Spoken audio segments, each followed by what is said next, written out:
So, today we're going to talk about Swami Vivekananda, but maybe not the guy you think you know. We're going to look past the famous speeches and get to the man behind them, a man on this incredible quest, all driven by one single burning question and a totally radical idea of what it means to serve. But before we dive in, let me ask you something. What do you think makes a true hero? Is it what they say, or the power they have? Or is it what they do when the chips are down? Just keep that question in the back of your mind because the story we're about to get into gives one heck of an answer. All right, let's paint a picture. The year is 1898. We're in Calcutta and the city is just gripped by a deadly plague. I mean, panic is spreading even faster than the disease. The government, the military, they're all struggling to get a handle on it. The whole city is just paralyzed with fear. Now, what's so incredible about this is the timing. Vivekananda has just gotten back from his huge, historic trip to the West. He's right in the middle of planning his life's dream, this big monastery, the Baylor Math. And yet, the second he sees the suffering all around him, he just drops everything. I mean, instantly, no hesitation. And this right here, this just shows you exactly who he was. When one of his fellow monks was like, "Where are we going to get the money for all this relief work?" This was his answer. You see, for him, service wasn't some optional extra. It was the whole point. This one moment tells you everything about the man he'd become. So the question is, how did he get to be that person? Yeah, that kind of commitment, it doesn't just appear out of nowhere. To really get it, we've got to go back, way back. Back to when he was just a young man, haunted by this one single question that he just couldn't get an answer to. You know, before he was the world-famous Swami Vivekananda, he was Narendranath Datta, just Narendra. And he was this super smart, super rational, and honestly, pretty skeptical kid. He grew up in Calcutta at a time when it was just buzzing with new ideas. He was even part of this group called the Brahmo Samaj, a bunch of intellectuals who were questioning everything. Old traditions, idol worship, the caste system, you name it. But here's the thing about Narendra. He wasn't just interested in talking and debating. He had one very direct, almost shockingly blunt question, and he had the guts to ask it to every single person who claimed to be some kind of spiritual master. So the search was on. He goes to the head of the Brahmo Samaj, this guy Maharshi Devendranath Tagore. He tracks down all these respected scholars, all the big-name religious leaders. And what did he get? Theories, philosophies, people changing the subject. Everything but a straight answer. So he's basically hit a brick wall. All the smartest people he could find were just giving him book knowledge. But his journey, it was about to take a sharp turn. Away from all the libraries and scholars, and into a small temple at Dakshineswar, where he'd meet a humble priest who was about to change his entire life. I mean, the difference couldn't have been more clear. On one side, you have all these academics from Calcutta talking about ideas they read in books. And on the other side, you've got this man, Sri who didn't talk about theories. He only talked about what he said he had directly, personally experienced. So when Narendra finally walks up to Ramakrishna and asks him that question, he gets the answer he has been looking for his entire life. A simple, straight-up yes. But it came with a challenge.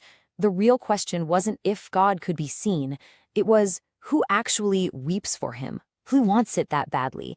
For Narendra, that was everything. It changed the game completely. Okay, so you might think, great, he found his answer, story's over. But no, getting the answer wasn't the end of the road, it was the beginning. Finding his teacher was just step one. What came next would test him in ways he could never have seen coming. He'd have to choose between incredible power, just basic survival, and the spiritual goal he was chasing. First up was a test of power. Ramakrishna could see how much potential Narendra had, so he offered to give him his own siddhis, supernatural powers he'd gained from all his years of intense spiritual practice. He just offered to hand them over to his student. Now, think about that for a second. What would you do? Somebody offers you superpowers, right? Most of us would say yes in a heartbeat, but not Narendra. With that laser focus of his, he just asks one simple question. It wasn't about what these powers could do for him. It was about whether they would get him closer to God. And when Ramakrishna told him, no, they won't, Narendra just refused them. Flat out, no hesitation. That just shows you the kind of clarity he had. If it didn't lead him to his one true goal, it was just a distraction, and he didn't care how tempting it looked. The next test, though, this one was way tougher. It was brutal and it was personal. his father suddenly dies. And because of some nasty family drama, his mom and his siblings are left with nothing. I mean, absolutely destitute. This same young man who used to debate philosophy with scholars was now walking barefoot, office to office, just begging for a job. And most days, he'd come home to a family that was literally starving. He's completely desperate. So he goes to Ramakrishna for help. And his teacher tells him, go to the temple. Ask the Divine Mother Kali yourself. So he does. He goes to that temple 3 different times, determined to pray for an end to his family's suffering. But something amazing happened. Every single time he stood in front of that statue, he just couldn't bring himself to ask for money. He couldn't ask for help. The only words that came out of his mouth were prayers for things like wisdom and devotion and detachment. Think about that. Even while he was starving, his soul was still hungry for something else entirely. So he's been tested by power, he's been tested by poverty. His own transformation is almost done. But there was one last piece of the puzzle. He had to get out of the monastery. He had to go out and really, truly discover the soul of his country. And that's exactly what he did. In 1888, he just sets off as a wandering monk with nothing. No money, no stuff, just a walking stick and a bowl for begging. His plan was basically to walk across all of India and just trust that he'd be taken care of. A total leap of faith. And his experiences were just at the 2 absolute extremes. One day, he'd be sitting in the palace of a king, debating deep philosophy and giving advice to rulers. And then the very next day, he could be shunned by an entire village, with no one willing to help, until a man from the so-called untouchable caste would sneak out at night to give him food, risking punishment just to be kind. And it was through all of this, seeing the crushing poverty, but also seeing the incredible, deep faith of the poorest people, that his life's mission finally became crystal clear. This wasn't just about his own spiritual journey anymore. It was about lifting up his entire nation. He came to believe that the way forward for India wasn't going to be through politics or armies. It was going to be by reawakening its spiritual heart. That, he felt, was India's real gift to the world. A kind of power that didn't conquer land, but conquered hearts and minds. And that brings us right back to where we started. From those plague-ridden streets in Calcutta, to the palaces, to the poorest huts, Vivekananda's whole life became the answer to his own question. He didn't find God hiding away in a cave somewhere. He found God in serving people who were suffering. So it leaves us with this one last thought, right? His entire world-changing journey started because he had one honest question that he just would not let go of. So what's yours? All right, today we're diving into the absolutely incredible story of a man who traveled from the dusty roads of India all the way to the grand stages of America, armed with pretty much nothing but a powerful idea. We're talking, of course, about Swami Vivekananda. So that really is the big question, isn't it? How on earth does a penniless, unknown monk not only manage to cross oceans, but completely capture the imagination of the Western world back in the late 1800s? Well, let's find out. But, before he could take on the world, he had to be tested. His long journey across India wasn't just a trip. It was a series of trials that would forge his character, making his will practically unbreakable. And here we see 2 huge tests. First, you have the temptation of the flesh. A corrupt spiritual group tried to force him into some really immoral rituals. He flat out refused, got locked up for it, but he escaped and then got them arrested. Then, on the other side of the coin, you have wealth. A powerful official in Mysore basically offered him anything he wanted from the city's fanciest shop. And what did he choose? A simple little item that was practically worthless. It just goes to show, neither power nor money could touch him. Okay, so with his will absolutely proven, his path leads him down to the very, very southern tip of India, Kanyakumari. And it's right here where 3 seas meet that his entire life's mission is about to become crystal clear. So picture this. He sees this big rock just off the coast, and he just swims for it. He gets on that rock and sits for hours. But this wasn't some abstract meditation, He was focusing on something incredibly real. The poverty, the suffering, and the future of his people. And this quote, this is the light bulb moments. He has this incredible epiphany that spiritual ideas mean absolutely nothing to someone with an empty stomach. If you want to lift people up spiritually, you have to start by improving their material lives. Service to humanity, that became his new form of worship. Now, this wasn't just some vague feeling. It turned into a solid 3-step action plan. Step 1, educate the masses to help them escape poverty. Step 2, build a team, a core group of selfless people who would dedicate their lives to this. And step 3, this was the really bold one. He knew he couldn't raise the money he needed in India. It was just too poor. He had to go to the West. So the decision to head west was now locked in, but it was this one intense encounter in Madras that really poured gasoline on the fire. It was a moment where he had to defend the very culture he was about to represent to the world. So get this. A westernized scholar starts dismissing the ancient Indian scriptures, the Vedas, saying they're meaningless. Vivekananda doesn't just disagree. He erupts. He completely calls the guy out, defending this ancient wisdom against that colonial mindset. This wasn't just an argument. This was him declaring his purpose to the world. And then, as if it was meant to be, the perfect opportunity just lands in his lap. Word gets to him about a huge gathering happening all the way over in Chicago, a parliament of world's religions. I mean, you couldn't write it better. This was the stage he needed. All right, so he's got a destination. Now all the practical stuff starts falling into place, and along with it comes a brand new identity, the name that the whole world would soon come to know. His plan to find funding gets a massive boost. The king of Khetri believed that a blessing from Vivekananda was the reason he finally had a son and heir. So, out of immense gratitude, he makes an incredible offer. He'll pay for the entire trip to America. This was it.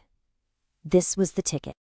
So, they're at the Jaipur train station, the king is seeing him off, and he asked this really simple but profound question.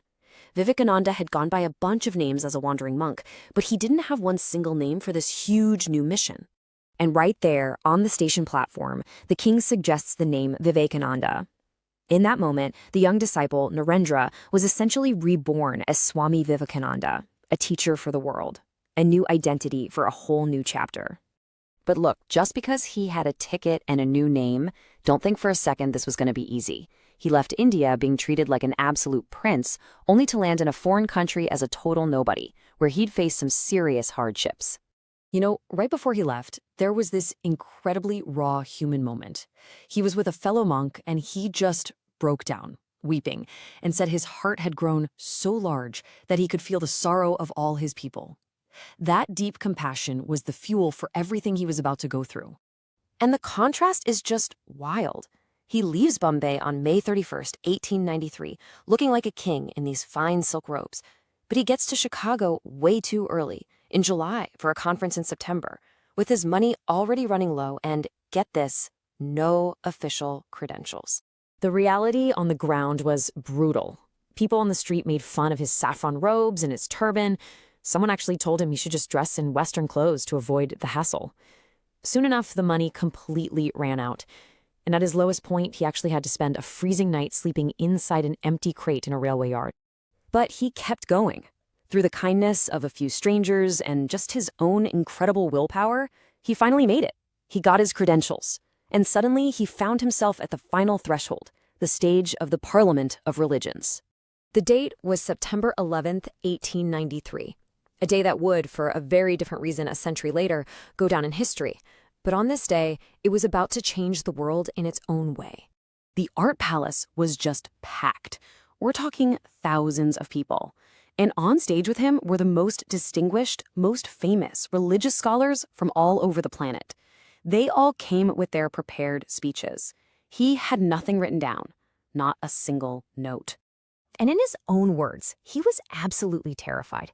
He said his heart was fluttering, his tongue was dry. He was so crippled by stage fright that when they called his name in the morning, he just couldn't do it. He had to pass. But his turn would come again later that day. So the question is, after all the trials, all the hardships, and that crippling anxiety, when this unknown monk finally stood before that massive crowd, what on earth did he say? All right, let's jump right in. The year is 1893. The place? The World's Parliament of Religions in Chicago. Now, you have to picture this. This wasn't just some small gathering. This was a massive event, really designed to show off just how superior the West was in, well, everything. It was a stage that was set for a Western hero. But things were about to take a turn that absolutely nobody saw coming. And it all really boils down to this one simple question. How is it possible that 5 little words, spoken by a total unknown, could get thousands of people to jump to their feet and create an echo that we're still hearing today? That's the story we're about to get into. So, surrounded by all these powerful, established religious leaders, this young, unknown monk shows up from a colonized India. His name is Swami Vivekananda. He doesn't even have a formal invitation, and honestly, he's terrified. You can just imagine, as he's watching speaker after speaker take the stage, he keeps putting off his own turn, just feeling his confidence shrink. Finally, the day is almost over, and the chairman basically says, look, it's now or never. So Vivekananda steps up, closes his eyes, and says a quick silent prayer to his guru. And in that moment, something shifts. It's like a light turns on inside him. His face just becomes radiant, filled with this sudden, incredible power. He was ready. You have to understand, the atmosphere in that hall was, well, it was stiff, super formal. Every single person who spoke before him had started with the same exact greeting. Ladies and gentlemen. But Vivekananda, he was about to do something completely different, something that came straight from the heart. And there they are, the 5 words, Sisters and Brothers of America. It wasn't a formal address. There was no polite distance. It was just this simple, profound acknowledgement that we are all connected. It wasn't a speech. It was a hug in word form. And the effect was just electric. You could feel this wave go through the crowd. First shock, then this deep recognition, and then just overwhelming emotion. All 7,000 people, all of them, leapt to their feet in a massive standing ovation that went on for 2 full minutes.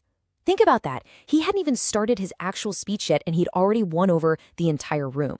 So once the applause finally died down, Vivekananda started to explain the core ideas of his ancient faith, Hinduism. And for almost everyone in that audience, this was the first time they were hearing about it from someone who actually lived it, not from the distorted stories they'd heard from missionaries. And he didn't do it by arguing or debating. No, he painted them a picture. He used this beautiful, simple analogy. He explained that all the different religions in the world, they're just like different rivers. They all start in different places, they follow different paths, but eventually they all end up in the exact same ocean. Now, what he was saying here was a complete bombshell at the time. He wasn't just asking for people to tolerate other religions. He was calling for universal acceptance. He said the whole point of religion isn't just to believe in something, but to realize God, to experience the divine for yourself. What a radical idea in a hall built on the idea that only one path was correct. He also went straight at one of the biggest misconceptions, idol worship, and he just brilliantly reframed the whole thing. He explained that a Hindu doesn't see God in the idol. The statue is just a symbol, a mental tool. It's like, you know how you might have a photo of someone you love? You don't love the piece of paper, right? Of course not. The photo just helps you focus your love on that person. It's the exact same idea. Well, as you can probably guess, not everyone was thrilled about his success. His message that all paths lead to the same goal was a direct threat to the Christian missionaries. I mean, their whole model was based on their way being the only way. So they got angry, and they started to push back hard. The attacks got personal, and they got nasty. They started saying his version of Hinduism was a lie, just a trick to fool everyone. They called him a fraud, a characterless youth who had no right to even be there. They even tried to pressure the organizers to kick him out of the parliament altogether. So the organizers, feeling the heat, suggested that maybe Vivekananda should get up there and publicly defend himself. And he did. He took the stage one more time. But here's the thing. He wasn't there to offer a defense. Oh no, he was about to go on the offense. He just stood there in silence for a moment, looking out at this sea of faces. All these scholars and theologians, all these people judging him. And then he asked this devastatingly simple question. He asked how many of them, the ones who felt so qualified to pass judgment on his faith, had ever actually read its holy books. And the answer? It was just stunning. In that entire crowd of 7,000 people, maybe 3 or 4 hands went up. That's it. All at once, the profound ignorance in the room was just laid bare for everyone to see. And that's when he dropped the hammer. His voice just boomed across the hall, not with anger, but with this incredible force. And on this knowledge, you dare to judge us?